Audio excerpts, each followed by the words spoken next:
अस्सलाम वालेकुम गाइस, लेगी mini driving lens without fan इस वक्त स्टॉक में आ गया है। प्योर वाटरप्रूफ है जिसके साथ स्विच फ्री होता है। आई डेमो दो ले जी, डेमो आ गया जी मिनी ड्राइविंग लेंस का जिस विदाउट फैन के साथ। जबरदस्त लाइट है, जबरदस्त थ्रो है।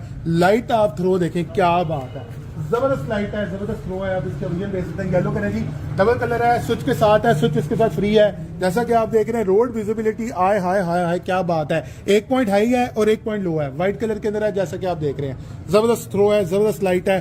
जल्द से जल्द अपना ऑर्डर करें ताकि प्रोडक्ट खत्म ना हो जाए। अल्लाह हाफिज़। मिनी ड्राइविंग लेंस का इस वक्त आपको मैं फीडबैक दिखा रहा हूँ जो कि कस्टमर की तरफ से मैं है। इसके अंदर जो है ये बाइक के ऊपर इन्होंने फिट की है और इसका ये आप लाइट थ्रो देख सकते हैं। Thank you. ये जो कि मेटल बॉडी के अंदर है, चाहे आप गाड़ी में लगाएं, चाहे आप जीप में लगाएं, चाहे आप बाइक पे लगाएं, इसके साथ